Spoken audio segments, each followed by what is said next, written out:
السلام علیکم۔ صراط مستقیم چینل میں آپ تمام حضرات کو میں خوش آمدید کہتا ہوں۔ دوستو، سعودی عرب میں موجود بہت سارے غیر ملکی جن کی تعداد لاکھوں کے قریب ہے، ایسے تمام افراد کے لیے ایک اہم ترین خبر آئی ہے جس کی تفصیلات میں آپ سے شیئر کرتا ہوں۔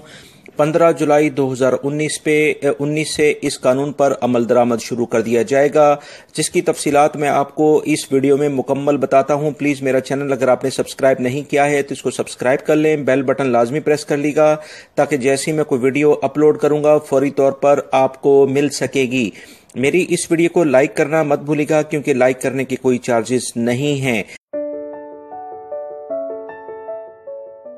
تو تفصیلات کچھ یہ ہیں کہ وہ لاکھوں غیر ملکی افراد جو کہ سعودی عرب میں موجود ہیں،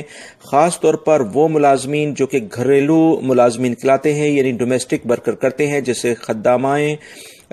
جو گھریلو ملازمین لیڈیز ہوتی ہیں، اور جو بھی پرسنل ڈرائیورز ہیں، اس کے علاوہ جو مزروں پہ کام کرنے والے افراد ہیں، ان تمام افراد جن کی تعداد تقریباً سعودی عرب میں 35 سے 40 لاکھ بنتی ہے۔ ٹوٹل مملکت میں جو غیر ملکی افراد کام کرتے ہیں ان کی تعداد تقریباً 1.25 سے 30 لاکھ بنتی ہے۔ اس میں یہ سمجھ لیں کہ 25% جو غیر ملکی سعودی عرب میں کام کرتے ہیں وہ گھریلو ملازمت کے طور پر کام کرتے ہیں۔ اب ان کے لیے ایک اہم ترین خبر آئی ہے کہ وہ تمام افراد جو کہ سعودی عرب میں اب گھریلو ملازمین کے ویزے پر آئیں گے، ان کے لیے ایئرپورٹ سے انہیں حاصل یعنی نکلنے کے لیے اب وہ بہت سارے جو مراحل پہلے طے کرنے پڑتے تھے، بہت سارے لوگ مڈل مین بن کر کفیل اور ان ڈومیسٹک ورکر کے درمیان رول ادا کرتے تھے، اب وہ تمام قوانین سعودی حکومت نے ختم کر دیے ہیں، اور 15 جولائی 2019 سے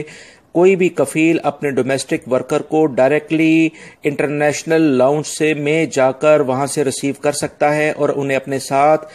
جو بھی تھوڑی بہت کاغذی کارروائی ہوگی اسے پوری کر کے لے کے آ سکتا ہے۔ یہ سعودی حکومت نے غیر ملکی افراد جو کہ ڈومیسٹک ورکر کے طور پر یعنی گھریلو ملازمین کے طور پر مملکت میں آتے ہیں ان کے لیے قانون کے اندر ایک تبدیلی کر دی ہے، جس کا اطلاق یعنی اس کا امپلیمنٹیشن 15 جولائی 2019 سے ہوگا۔ لہٰذا میری اس ویڈیو کو لائک کرنے کے ساتھ اپنے دوسرے دوستوں سے بھی شیئر کرے گا، اور اپنے ملکوں میں بھی بھیجیں جو کہ ڈومیسٹک ورکر کے طور پر